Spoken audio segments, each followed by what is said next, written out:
Were you going to sit there? Hmm? You can't sit there. They see me? I think so, yeah.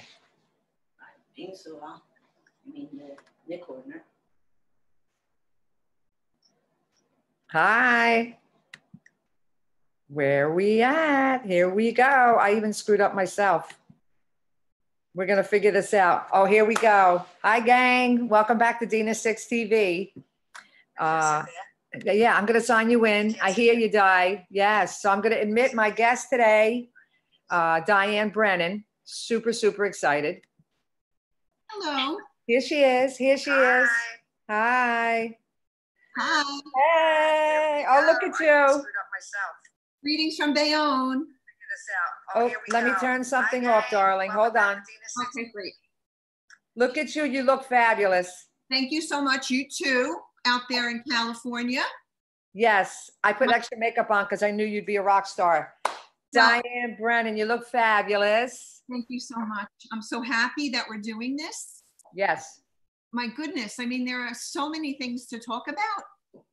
So many, so many. I mean, you sent me a couple of things on your bio, which I had already known. I was laughing on your emails because it's just so exciting, all the things that that you've done in the past, in the present, and you're going to show us your masks. Diane Brennan is a talk show host, entrepreneur. You owned a fashion line, fashion house for 25 years. Yep. And you started making masks for well, given what's going on right now, I mean, can we honestly say that this isn't probably the most challenging time in our lives? I'm a real estate agent by day. Obviously, everything's shut down. We're in quarantine. And here I am sitting at home thinking, how can I make a difference? Coming to realize so many people at the very beginning, we couldn't find masks anywhere. And I had been staring at this box, which I'll show you. This is a box of paper rags that I had purchased to clean my windows at home, not for this. Yeah, of course. And I was looking at them and I said, you know what? I think I could do something with those. So what I did was I came up with this concept of taking those squares, I iron them flat, I kind of accordion pleat them. I have rubber bands on the ends that hook onto your ears. You have to have ears. And then basically you can kind of customize it according to your nose and your chin. And it comes down like this. And I created masks. Wow. So here I am. Thank you. You're welcome. Here I am in Bayonne. Bayonne. Anybody doesn't know Bayonne? Come on. You ain't been to many places. If you haven't been to Bayonne, you haven't been anywhere. Okay? Exactly. Some of us get out, which you did. But I decided to use Facebook as a way where we're all staying connected. Thank God for Facebook and for the internet. And I put it out there, Masks for Mankind, private message me what you need. Wow. And for weeks now, I've had people coming to my house, picking them up at the front door. I wrap them up in a very long cylinder, so I hand it out to them. So we're kind of keeping distance. And one thing led to another. Now I'm making masks weekly for Hunger Free Bayonne, which is a group that's giving out food to people now down at 16th Street, which you're familiar with. Sure, of course.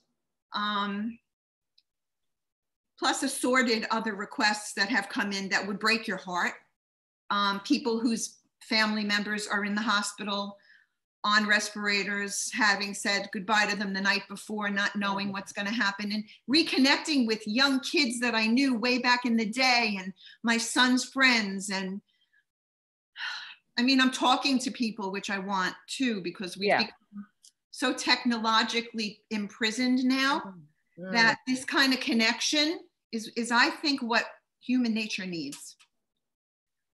So I don't want to talk. What I need the most right now is to get out of myself and to talk to people on a daily, and find out, get back to some kind of conversation with people, so I'm not spinning out. So this has been wonderful for me more than anybody else, Well, this is it's the human connection that this is, okay. I try to make lemonade out of the lemons. So if we're going to stop right now and we're forced to stop, It's time for us to rethink and reboot the lives that we have, and be the, if I can help someone to feel more confident. And a lot of people have said that, you know, how do you keep going? How do you come up? The creative spirit, and you know this more than anyone, the creative spirit fuels our journey. Imagination is evidence of the divine. Imagination is God's gift that just like, people can steal your images, but they can never take your imagination. It's the most unique thing on the planet. And let's talk about how I met you and how I saw, and I said this one, I came home to Keith and I said, I listed your mom's house. Okay. Yeah. Your mom's house. I had to write the address down because it's such a long time ago. What was the address? Do you remember? 22 West 22nd Street. 22-24. 22-24. You knew that because it was 2 lots. Yeah. Exactly. And when I got to the house and met your mom, who like she sent from heaven. I mean, she is what a special woman. Yeah. When I walked in and she said, okay, I said, I have to see the house. We walked in and then she took me down the stairs. Yeah. And as I walked into your own private art gallery / bohemian cave, how's that? Yeah, exactly. I was walking down and I was like, I have to meet this person. You had dress forms that you had colored. Yeah. And all assorted rainbows of colors and flowers and scarves and jewelry. Yeah. And I was like, oh boy, whoever would have thought that was in 2013? Whoever would have thought all these years later we'd be chatting? Like I know. Isn't it fantastic? But that's the house that you left. Yeah. And you said, my daughter, she's going to California. Sarah told me. Yeah. And I said, she has to follow her dreams. And she said, no, I know. Yeah. You were so determined. What was it? Tell me. You're the host, but tell me what. I always wanted to be a filmmaker from, you know, young girl. But like when you're from Bayonne, New Jersey, and you're, you know, in a regular marriage, you're like, this stuff is not possible for a girl like me, even being right by Manhattan, you know, and I had been exposed to the Actors Playhouse and other things like that. You're like, but you don't dare think that this is something that you can do. And then when I got out of Bayonne and I got more exposed to the arts and I got older, I said, oh, you know, maybe this is something I can do. And I just went for it, you know. How many years is it now? I'm up to my master's degree. You are. But I had been in the film industry for many years prior. I had worked in film and fashion in Manhattan, in Miami. Okay. I worked on my first film like 17 years ago. Oh, you get hooked, don't you? I got hooked. Yep. And once I got hooked. Once that's in your blood, I mean, you're always trying. I'm trying to think. My kids were professional models and actors when I was a single mom. Gorgeous. Thank you. And they were with Ford, and then from Ford models, then they became involved in commercials and film. My son actually was the photo double. I just remembered this, for Tom Hanks in Big. Stop it. Yes, my son Christopher was his photo double. And no, not him, the little boy that starred in. Oh yeah, because they look exactly alike. The little kid. Now that you say it. Yes, and we went to, he was an extra. We were hired as extra. He was hired as an extra. It was in the beginning of the summer, down over at Palisades Park. Yeah. No, in Jersey, in Fort Lee, when you go down underneath the George Washington Bridge, there's a park there. And that's where the photo shoot was. Not the photo shoot, the film. Yeah. But we didn't know what the film was about. We just got called as an extra. And we were riding down that stone hill, and I looked over and it was set up like a carnival. And I said, Christopher, this is going to be fun. Wow. We got there, we met the director, we met Penny Marshall. Yeah, of course. Yes. And they stuck him in a scene as an extra, and they were watching him. And then they pulled me aside and said, listen, he looks just like the kid in the movie. He does. Yes. Would he be a photo double? I didn't even know what that meant. Yeah. And I said, well, let me ask him. And I said, Christopher, this is what they want to do. Are you interested? And he's like, oh, that sounds like fun. They said, but he has to dye, we have to dye his hair. And I said, Chris, and he's like, Ma, let's do it. Yeah, so they took him into a trailer They cut his hair and trimmed it to look like the little boy. And then they dyed it red.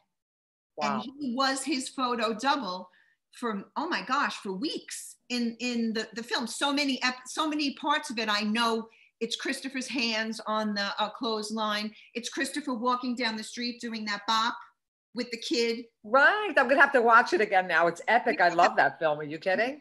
That was so much, I mean, that was so much fun. So anyway, we were hooked into that and got involved in that. And through the years, I mean, then my fashion design company, we did fashion shows in Europe, television. I read where your husband painted something on a t-shirt and he went to an acting class of yours and somebody asked, what is this? And it took off a 25-year. That's how it started. Wow. He was in college. He hated college. He hand painted me a sweatshirt. Yeah. At the anniversary of the first time we kissed, which was March 13th. And he came to me one night, and the night of the anniversary, and he said, I made this for you. And I opened it up and I said, oh my gosh, I said, I didn't know that you could do stuff like this. He said, oh yeah, I can paint, sing, design, whatever else he can't do. And I said, this is beautiful. Now, if you saw it now, it was back in the Norma Kamali day. Oh, honey, who doesn't love Norma Kamali? I used to borrow Debbie's swimsuit, the white swimsuit all the time. Oh, well, her stuff was fabulous, but when she started, it was all sweatshirt material. Right, of course I remember. Yep. So he bought a sweatshirt on Broadway at Fashion Factory and painted on it and put leaves, and it looked like, it was like oh my gosh, like grapes. I saw the photo of it. Oh my God. And I said, this is gorgeous. I said, I'm going to wear it to the shooting. So I wore it into New York. Christopher had a photo shoot, and the art director came up to me and said, where did you get that shirt from? And I went, oh, it's a gift from my boyfriend. You could sell those. I said, I could? He goes, yeah, you could sell those. It's gorgeous.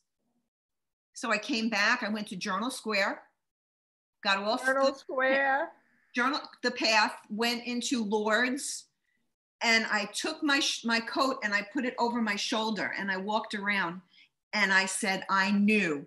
The kid that owned it came up to me, goes, where'd you get that from? I said, Keith, who was a customer of theirs. I said, Keith made it. He goes, get me some of them. I can sell them.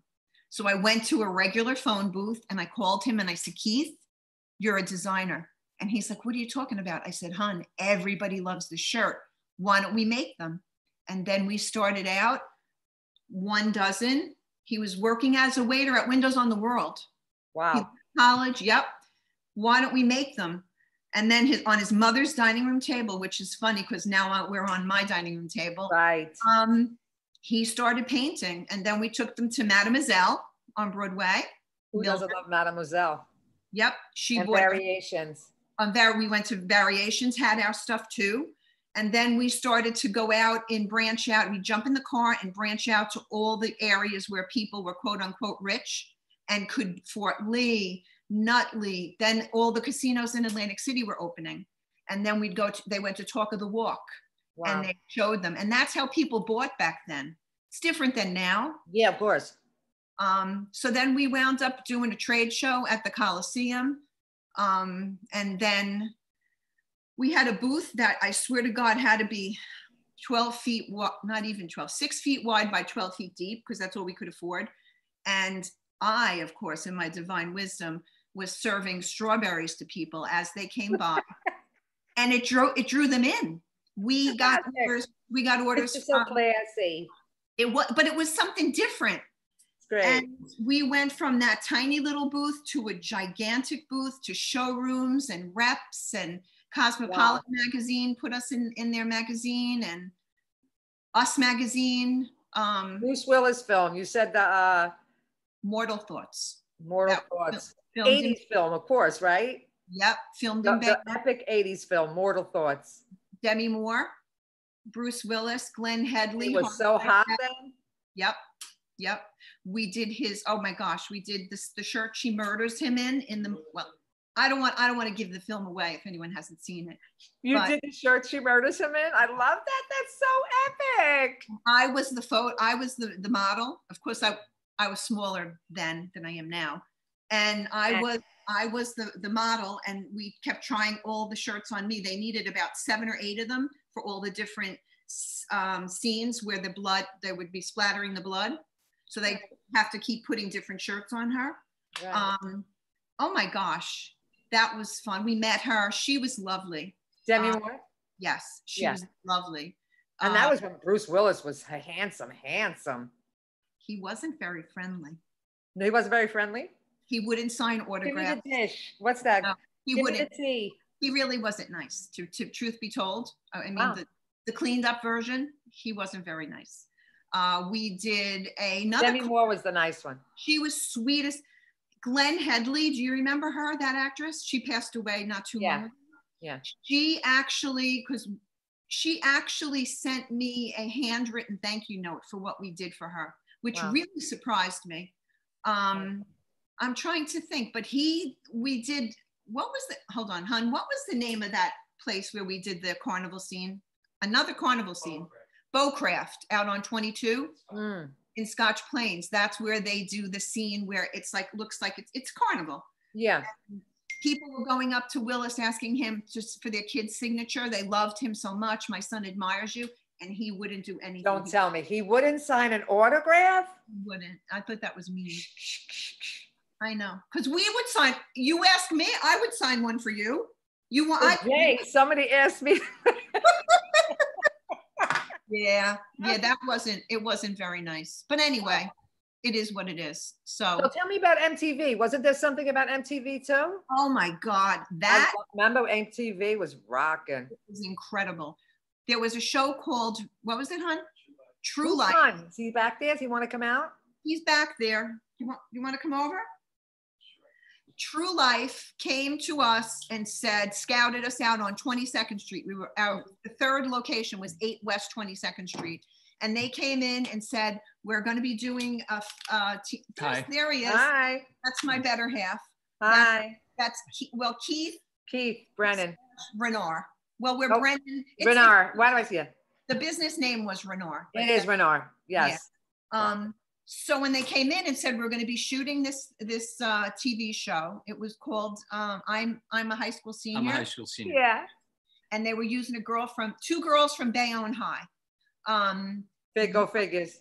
It was cool. One girl was kind of hip hop, and the other one was more, what would you say? Sophisticated. Oh, okay. You knew that right away. We got to do. You answered that too fast. No, I'm kidding. No, well, I don't know. I want to use the right terminology. The girl who was kind of the hip hop girl. The unsophisticated one. Very unsophisticated. The Bayonne sophisticated, unsophisticated. Oh. I can see them in my mind. You understand. Of course. Well, anyway, she decided she wanted to design her own gown, and she came in with her mother and designed a gown that, my goodness, it barely covered anything. But the 80s in Bayonne? Yes. And on the show. Of course, the best times fashion anyway, darling. She was on the edge, but she was on the edge without underwear, because I said to her, what are you going to wear under there? She said, I'm not wearing underwear. And I was like, oh my God. I said, this is really extreme. So anyway. Oh yeah, you think? It was really. Only in Bayonne. So when we made it, and the father got a look at what it looked like. I mean, MTV played this up too, because they took films of the whole family coming down 22nd Street, coming into the boutique. The father was coming in, he was going to beat him up because he said, you designed that for my daughter.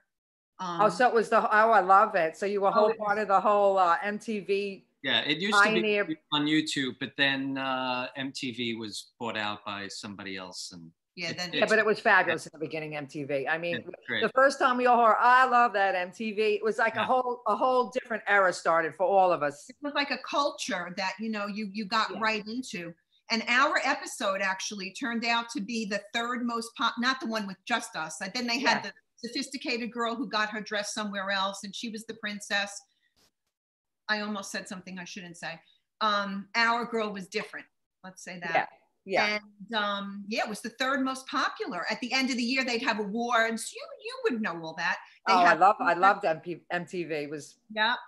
Yeah, so that was fun. That was a lot of fun. MTV Madonna just brought us out of that 70s post-Vietnam War into the, you know, a whole different New York City, Manhattan club time.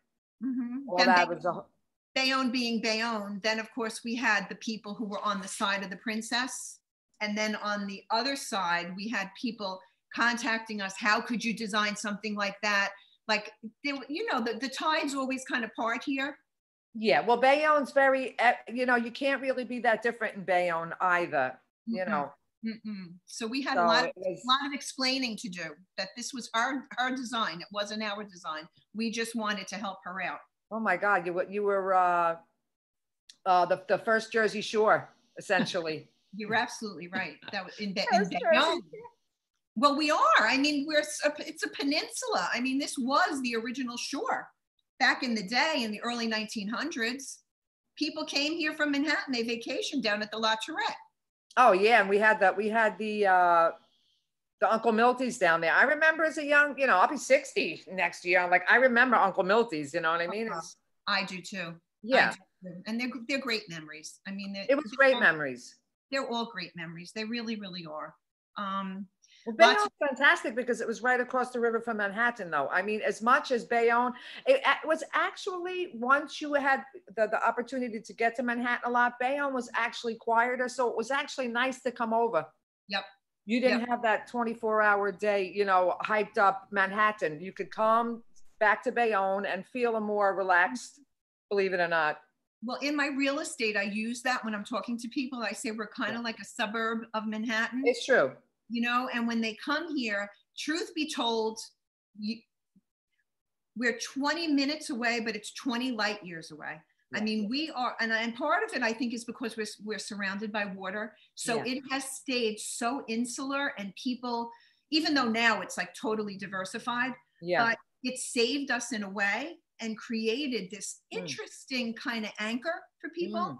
And, you know, that's kind of why we can connect and talk as though I saw you yesterday. Yeah. So let's talk about the show. Let's. How did you come to do a broadcast? Today. Okay. So that's super interesting. Cablevision used to have. They had studios here, and a lawyer. A lawyer who I work with in my real estate had a show, and he couldn't do it one day. And he called me up. He said, Diane, I know you all these years. We made clothing for his wife when she went to the inauguration for Bill Clinton. Wow. She's like, he said, Diane, I know you can do this. I need you to sit in for me. So I said, what do I do? He goes, just go in. And he said, interview somebody, pick somebody from the community, and I'll give you my 26 minutes. Wow. So I went in and I chose a friend who's another lawyer who I was working with as well. Linda Hochstein, whose family had deep roots in Bayonne. And this is really amazing. Her grandfather built one of the first theaters here in Bayonne, movie theaters, back in the 1900s. She gave us a history of the Hochstein family in Bayonne. And of course, we expanded on her law business, but her history in town and how one generation after another, and she took over her family business right on Broadway. Wow. That was my first show. And it went so well that Lenny called me, and then he was a former mayor of Bayonne as well. He called me and goes, Diane, I can't make the show this week. Can you do it? And I was like, I'll be right there. So fun. Yep. And then it went on, and it just became Diane Brennan, Bayonne Today with Diane Brennan. Awesome. And it was right on Broadway. It was simple. I'd call on a business owner. Deb and Lou did it. They did? Yes, Deb and Lou. Wow. Yep, they did it. Oh my God.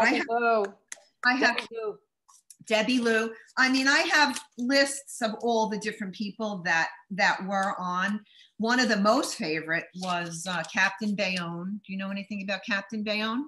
No.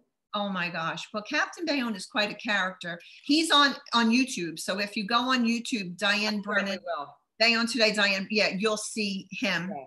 he's like a Bayonne do-gooder, Yeah. but he dresses in an unusual superhero costume. Now, see, you're nodding your head. So people that are watching this, they might think it was odd, but me, Me think it's odd? I don't think so. Well, anyway. I live in Hollywood with all the, right off of Sunset and Hollywood and Highland, where they all have like half dirty outfits on to make money, like a ripped up Superman outfit to. Oh, okay. Well, we got the cleaned up version in Bayonne. Yeah.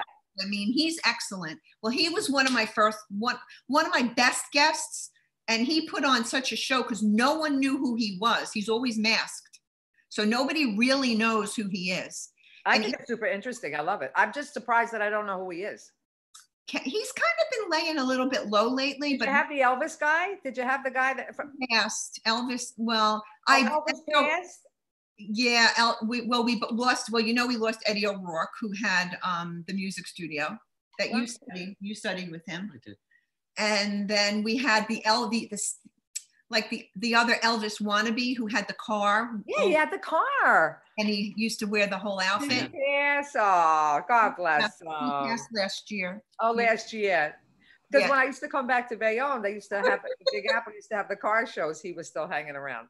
Exactly. And I mean, maybe we should expand on it for people that we're assuming everybody understands that. This man dressed up every day as Elvis. And would ride up and down Broadway, which is the main artery here in town, blasting Elvis Presley music. It's a really fun town, man. It's like, my gosh, I know. And no one has replaced him. I mean, I don't know. With what's going on now, we might wind up with some interesting characters kind of popping up. Well, I doubt you'll have any trouble having any interesting characters popping up in Bayonne. I mean, I'm sure. No, you're probably right about that. But it's what makes it so special and so remarkable. Yeah. They have the best, Bayonne has the best rock cover bands in the world. The musicians that come out of Bayonne, people just don't understand the talent that comes out of Bayonne musically, musicians. It blows my mind. Well, I think part of it is because we have so many bars and places where everyone, they dress up and they go to it's a weekend kind of town. The Big Apple. The Big Apple's gone, you know that. I know. That's not there anymore. And we lost Vinny Bettino too. Yes, I know. When I was president of the business district, when we had our store, Vinny and I worked together on so many projects and stuff. Yeah. Wonderful family, really good man, wonderful family here in town. But when you think back, I mean, like you say, when you talk about how old you are, the longer you live, the more you remember. Oh, yeah. Let's not forget that. Oh, yeah. No. I have no problem. I wisdom and experience is just my favorite thing. It's like, you hear the younger generation and, I thought the same thing. And I think, oh, wow, I wouldn't miss this time, this time in my life for the world, because it's just a wonderful time. It was earthy. It was real. It was person to person. You had, the sunrise. I mean, we're known for our thin crust pizzas here in Bayonne. Oh my God. I tell people New Jersey's the best pizza in the world, honey, not New York. Three Brothers from Italy, whatever they put in, not Three Brothers, what am I talking about? Pompeii pizza, whatever those boys put in that sauce. Okay. That's the secret, and they still, no one understands it. That was around the corner from your house. Oh my God, the secret sauce in that Pompeii pizza? Isn't that funny? There was all those handsome boys in there. Forget about it. All the whole generations of all the brother and the father and everybody that makes the pizza. But there's been a switch over, and it's all the young guys now. But everybody's young now, Dina. I mean, compared to us. I mean, forget it. That's what I say now. I'm like, when did this happen? I still think I'm 20 till I look in the mirror. I know. I don't. Well, darling, what's how are we feeling? What's next? Are you able to think of any plans in the future? Post Corona, or how's everybody doing? How are you doing?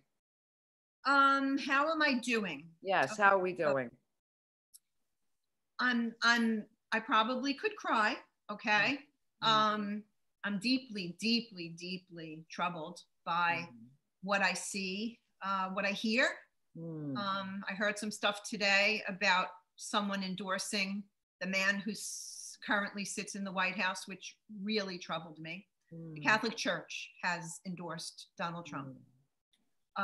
You know, our involvement in the church. I mean, if people research us and know about us, I mean, it's like one hand washing the other with that. It's really disturbing to me.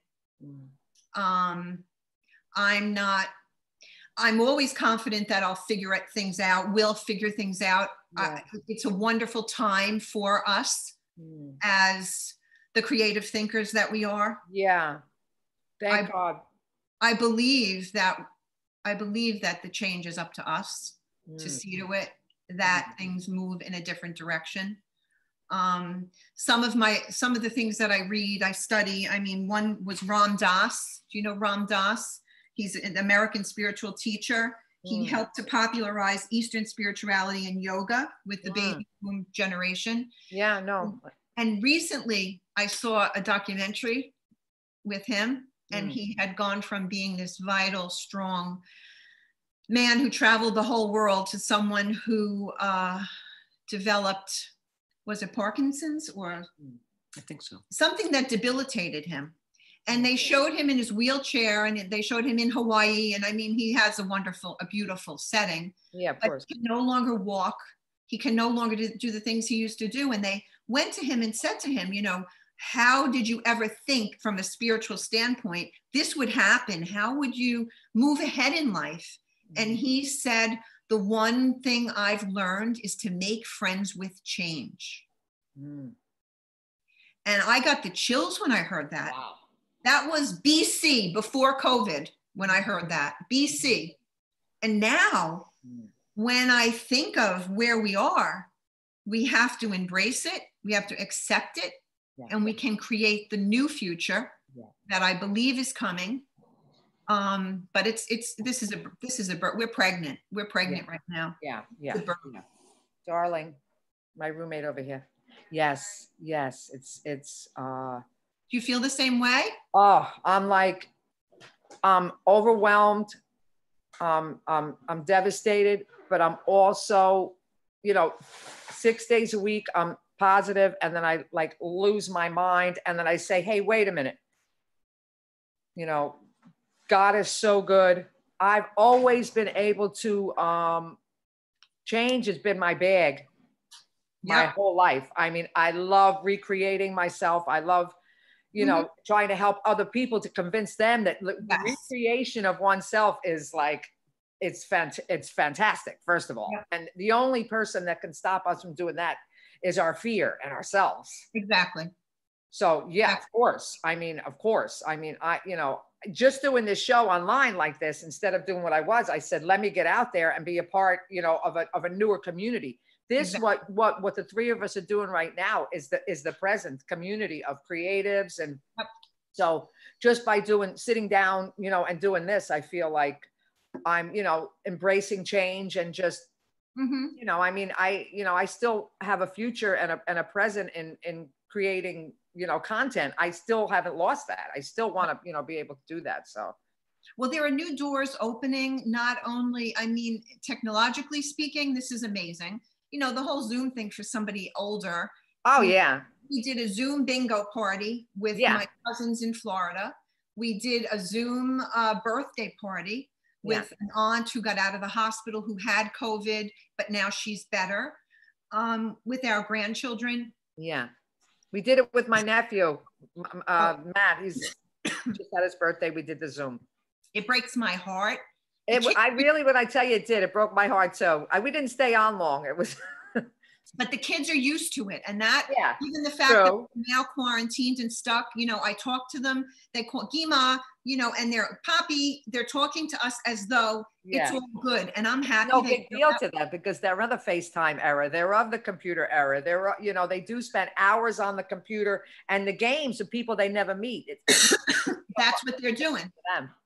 And that's, and now, you know, we're looking at this in a whole different way. And this, Yeah. of course, is enabling us to do what we're doing. Yeah. So if we reach one person, or we give people one person hope Yeah. to know that, you know, kooky people like us are Yeah. here to help them find a way. If I can help you with a mask, I'll help you with a mask. If I have to inspire you, I mean, I told you that's my favorite quote. Yeah, I love it. I love it. I love it. I love it. I love it. I mean, The come whole on. point of my show is to maybe spark one person that said, you know, I'm giving up, and, you know, to give it a new creative boost. Nope. Never, never, never, never give up. You know what I mean? That's the point. That's when the door opens. When you're at the bleakest, when you think, oh my God, like, what is going on? All of a sudden, if you allow your mind to kind of flip, you say, okay, what's next? Because you talk about that, and how many times has spirit guided us and moved, but it's not easy. It's not easy. You know that. It's not easy. It's not easy. Yes, but it is the easier way. Okay, I like that. I like that. It's definitely it's definitely the easier way, because I'll spin out for a couple of hours and I'll remember that he is who he says he is. And, you know, when I go to him, because everything seems to work out. When I'm in that frantic loop of Dina, nothing works out. I'll get on Facebook and like rant and like write this ridiculous stuff and fight with people. And then I'll say, this is like meaningless. This is useless. This is a waste of time. You know what I mean? You get caught up in it. You can't get caught up. And then you go back to what's important and what's real. And it is for me, it's the easier way. For sure. I agree with you 100%. And the one thing though, that it's difficult to explain to people, because they say, oh, you have it easy. Oh, it's easy for you. They have no idea what it takes to keep moving yourself up that ladder, just because it's like you feel almost an obligation not to slide down. Yeah. Yeah, I did a little slide today, and I was like, you better pull yourself up, girl. You 99% of the time you're trying to lift people up, and all of a sudden you're like hanging off your chair. Get up. Just get up. But I mean, allow yourself that cupcake or two. Yeah. I mean, it's the ranting. It's not the cupcake. Food, you know, it's the, you know, losing my mind for a minute stuff. But you know what? You're channeling. I mean, it's hard to shut it off too. Yeah, nobody's perfect either. You know, no, that's it. You have to allow yourself to be human too. That's exactly it. And you know, in doing that, that's why with this, if I didn't have these masks to wake up every day, I said, what would I have done? Yeah. My God, it's so depressing. Oh, that you kept yourself busy, your hands busy in a positive way. I mean, you're a better woman than me. I did art. You actually did something. I love what you did. Are you finished with that?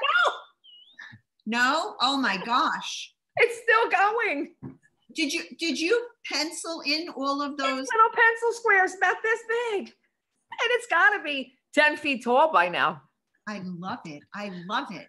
And are you sharpening? You must have by hand. Shavings but there. Oh, that's part of the therapy though. When I feel the pencil just right, I'm sick in the head. I'm that type of artist. Not at all. Well, we're doing stuff here too. I mean, in addition to this, we're doing, my husband's a painter. It's beautiful. This is she. Okay. Yeah. Oh, it's fantastic. She's holding the world up. Yeah, that's amazing. I love it. And then that one is our favorite. Oh, don't make me cry. Oh, this is fantastic. Don't we have to keep thinking like this? What a wonderful world. Yes. Because it is, and it's up to us to make it the world that we know it can be. That's it. And just keep jumping over the hurdles, because the moment you think you're there, you're not there. Oh, well, forget that. Right? Isn't that true? Oh, please. My God, I don't know. So what about now what about you? Tell me what your plans are, your ideas are. Oh, I have so many plans and ideas. Forget it. They've been changing. My idea is to stay calm. I still have to continue my education. You know, I had planned on looking to be a teacher online, but right now the teachers themselves are begging for jobs. So I'm going to regroup. I need to get more light. I'm going to get more light. That's what I'm going to do. No, Okay. really, you know, I'm just going to forge forward and continue on my road to my show, my school, stay in California, stay calm. You know what I mean? And just come on, honey. It's my roommates. And Hi. look at her. She's going across. Say hi, hey. Hi. And you know, just keep it real. And you know, How's Sarah? Do you Zoom Sarah? you know, she's having a little bit of health issues, but that's for another time. That's another conversation. Okay. Well, tell her I said hi though, because Yeah. real We're special. gonna everybody needs to move around here a little bit. So we're gonna end here. Okay. Only because I think you know, we had a wonderful time and a wonderful conversation. And if I can, I would love to have you guys on again. Well, I think you were captive now. So we're captive audiences, whatever you want. Exactly. Okay. I'll set my hair again. He colored it last night. Oh, honey, you look fabulous. Get my I just did coloring. highlights this morning. He did I know highlight. you're killing me. You do our highlights. He's on. I mean, is there any else like him? No way, no way, no way. I don't think so. No All right. way. Listen, this was wonderful and I really appreciate it. I adore you both. I really appreciate you both. You too, sweetheart. And if you need any masks out in California, I can mail them. Hey, I'll put it out there, and you never know. I know. California has boxes. For some reason, we're not lacking in masks, but there's other things that, Okay. Keep up the wonderful work, Diane, and to both of you. Thank you, sweetheart. We love you. Thank you so care. much. Bye. Namaste. Namaste. Take care. Bye-bye.